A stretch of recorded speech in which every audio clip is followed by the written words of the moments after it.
신앙 고백하심으로 8월 23일 금요일 아침 예배를 하나님께 드립니다. 나는 전능하신 아버지 하나님, 천지의 창조주를 믿습니다. 나는 그의 유일하신 아들, 우리 주 예수 그리스도를 믿습니다. 그는 성령으로 잉태되어 동정녀 마리아에게서 나시고 본디오 빌라도에게 고난을 받아 십자가에 못 박혀 죽으시고 장사된 지 사흘 만에 죽은 자 가운데서 다시 살아나셨으며 하늘에 오르시어 전능하신 아버지 하나님 우편에 앉아 계시다가 거기로부터 살아있는 자와 죽은 자를 심판하러 오십니다. 나는 성령을 믿으며 거룩한 공교회와 성도의 교제와 죄를 용서받는 것과 몸의 부활과 영생을 믿습니다. 아멘.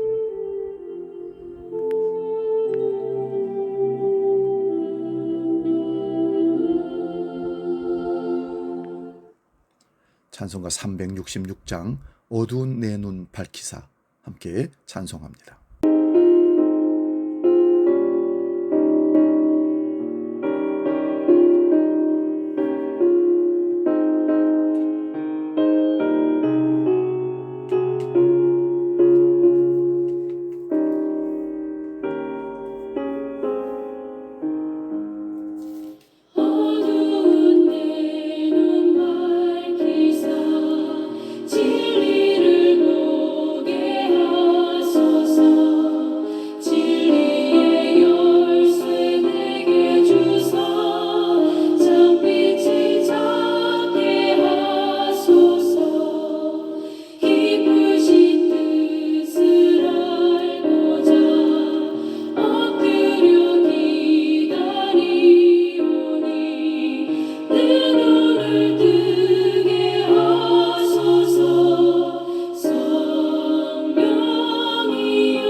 오늘 아침 우리에게 주신 하나님 말씀은 신약성경 마가복음 9장 25절에서 29절 말씀입니다. 신약 69면에 있습니다. 이 말씀 봉독할 때에 살아계신 주님의 음성을 들을 수 있기 바랍니다. 마가복음 9장 25절에서 29절 지금 봉독합니다. 예수께서 무리가 달려와 모이는 것을 보시고 그 더러운 귀신을 꾸짖어 이르시되 말 못하고 못 듣는 귀신아, 내가 네게 명하노니 그 아이에게서 나오고 다시 들어가지 말라 하시며 귀신이 소리 지르며 아이로 심히 경련을 일으키게 하고 나가니 그 아이가 죽은 것 같이 되어 많은 사람이 말하기를 죽었다 하나 예수께서 그의 손을 잡아 일으키시니 이에 일어서니라. 집에 들어가심에 제자들이 조용히 붙잡으되 우리는 어찌하여 능히 그 귀신을 쫓아내지 못하였나이까? 이르시되 기도 외에는 다른 것으로는 이런 종류가 나갈 수 없느니라 하시니라. 아멘. 오늘 봉독한 말씀으로 기도를 대신할 수 있는 것은 없다, 이런 제목으로 말씀의 은혜를 나눕니다. 여러분, 이 세상 사람들이 지옥으로 달려가는 속도가 얼마나 빠른지 아십니까? 그 속도에 비하면 초음속 여객기도 거북이처럼 느리게 느껴질 것입니다. 세상을 뒤흔들 부흥을 달라고 철야 기도를 해본 적이 오래입니다. 너무 오래되어서 기억조차 나지 않습니다. 우리는 죽어가는 영혼들을 불쌍히 여기지 않는 것 같습니다. 하나님의 진리를 머리로만 연구하고 해석하는 사람들 때문에 오늘날 우리는 분주함을 기름 부음으로, 떠들썩한 것을 부흥으로 오해를 합니다. 기도의 비결은 사실 은밀함에 있습니다. 죄를 짓는 사람들은 기도를 중단할 것이고 기도하는 사람은 죄 짓기를 중단할 것입니다. 기도는 오묘하면서도 단순하고 단순하면서도 오묘합니다. 기도는 유아들도 할 수 있을 만큼 단순한 형태의 언어입니다. 그러면서도 글로 말로 다 표현할 수 없을 만큼 심오합니다. 기도를 마치 나이아가라 폭포수처럼 말을 많이 쏟아놓는다고 해서 하나님께서 그 기도에 응답하시는 것은 아닙니다. 말을 쏟아놓는 것이 아니라 영혼을 쏟아놓아야 합니다. 영혼을 쏟아놓는 깊은 기도의 한 예가 사무엘상 1장에 나오는 한나의 기도입니다. 성경은 한나가 속으로 말하며 기도하며 입술만 동하고 음성은 들리지 아니했다 말씀합니다. 현재 많은 교회의 최대 관심사가 돈이라는 것을 부인할 사람은 없을 것입니다. 그러나 사도행전의 초대 교회는 이러한 현대 교회의 최대 관심사의 하등에 관심이 없었습니다. 우리는 지금 돈 내는 것을 강조하지만 그들은 기도하는 것을 강조했습니다. 우리는 지금 돈을 많이 내는 사람이 중요한 자리를 차지하지만 과거에는 기도하는 사람이 존경을 받았습니다. 초대교회는 수많은 성도들이 세상을 놀라게 하고 지옥을 뒤흔드는 강력한 기도를 드렸습니다. 그러나 현재는 그런 사람이 가뭄에 콩나듯 드뭅니다. 사랑하는 여러분, 기도를 대신할 수 있는 것은 이 세상에 없습니다. 기도하든지 아니면 죽든지 둘 중에 하나입니다. 하나님은 마귀와 영적 전쟁에서 기도보다 더 강력한 무기는 없다고 가르치십니다. 예수께서 변화산에 올라가셨다가 내려오시는 도중 산 밑에서는 한 사건이 벌어지고 있었습니다. 귀신 들린 아들을 둔 아버지가 아들에게 든 귀신을 쫓아내달라고 예수님을 찾아온 것입니다. 아버지는 아들의 병을 고치려고 백방으로 노력했지만 고칠 방법이 없었습니다. 귀신이 하는 일을 사람의 힘으로 고칠 수 없습니다. 영적인 일은 영적으로 해결할 수 있습니다. 예수님이 계시지 않자 밑에 남아있던 제자들이 그 아이에게 들린 귀신을 쫓아내겠다며 달려들었습니다. 그들은 예수님의 제자라는 타이틀을 갖고 있었습니다. 앞서 전도 여행에서 귀신을 쫓아낸 경험도 있었습니다. 그러나 그들이 아무리 꾸짖어도 귀신은 꿈쩍도 하지 않았습니다. 이 일로 제자들과 서기관들 사이에 변론이 일어났고 구경꾼들이 모여들었습니다. 제자들은 부끄러움을 당했습니다. 이렇게 성도가 영적 능력을 상실해버리면 세상에서 부끄러움을 당하게 됩니다. 버려진 소금같이 되는 것입니다. 그때 예수님이 산에서 막 내려오셨습니다. 아이의 아버지로부터 자초지정을 들으신 예수님은 제자들을 향해 믿음이 없는 세대라고 책망하셨습니다. 아이의 아버지에게도 할 수 있거든이 무슨 말이냐?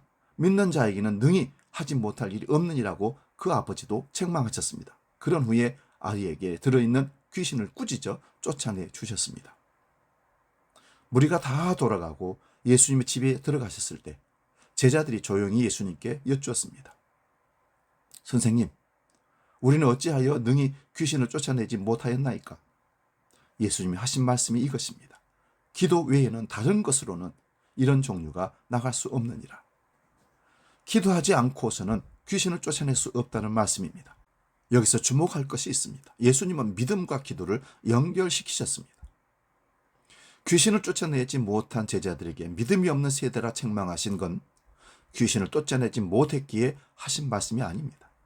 기도하지 않아서입니다. 하나님을 믿노라 하면서도 기도하지 않는다면 믿음이 없는 사람입니다. 입으로 하나님을 믿는다고 하지만 실상은 다른 것을 믿는 사람입니다. 자신의 재력을 믿고 건강을 믿고 실력을 믿습니다. 예수님의 제자들은 선생님, 제자라는 타이틀을 믿었고 자신들의 경험을 믿었습니다. 성도에게 기도처럼 강력한 무기는 없습니다. 그런데 우리는 이 기도를 어떻게 사용하고 있습니까? 하나님께 보내는 마지막 SOS로 사용합니다. 내 힘으로 이것저것 다 해보다가 안 되니까 천부여 의지 없어서 손들고 옵니다. 기도합니다. 그리고 응답받으면 그것으로 끝나버립니다. 다음에 위기를 닥쳤을 때 또 SOS를 칠 때까지 기도하지를 않습니다. 하나님은 우리에게 SOS를 치라고 기도를 주신 것이 아니라 마귀를 대적하는 가장 강력한 무기로 사용하라고 주셨습니다. 기도하면 사건이 일어납니다. 귀신이 떠나며 사탄의 왕국이 무너지고 하나님 나라가 세워지는 역사가 일어납니다. 기도를 대신할 수 있는 것은 없습니다. 기도에 관한 책을 읽는 것도, 기도에 대한 설교를 듣는 것도, 기도의 중요성을 아는 것도 기도를 대신할 수는 없습니다. 지금 이 시간 기도의 무릎을 꿇으십시오. 기도를 하나님이 주신 가장 강력한 무기로 사용해 보시기 바랍니다. 우리를 통해 하나님의 일하심을 보는 영광이 있을 것입니다.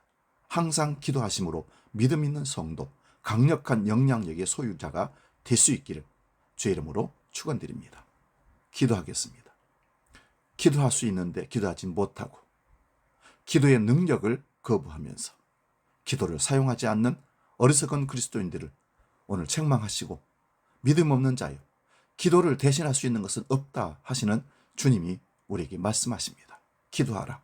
쉬지 말고 기도하라.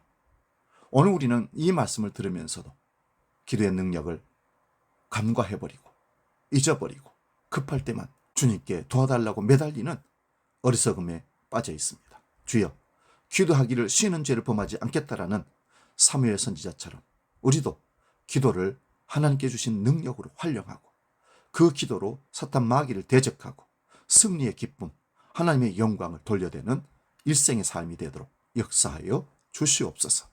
이제 주기도로 기도합니다. 하늘에 계신 우리 아버지, 아버지의 이름을 거룩하게 하시며 아버지의 나라가 오게 하시며 아버지의 뜻이 하늘에서와 같이 땅에서도 이루어지게 하소서. 오늘 우리에게 일용할 양식을 주시고 우리가 우리에게 잘못한 사람을 용서하여 준 것 같이 우리 죄를 용서하여 주시고 우리를 시험에 빠지지 않게 하시고 악에서 구하소서. 나라와 권능과 영광이 영원히 아버지의 것입니다. 아멘.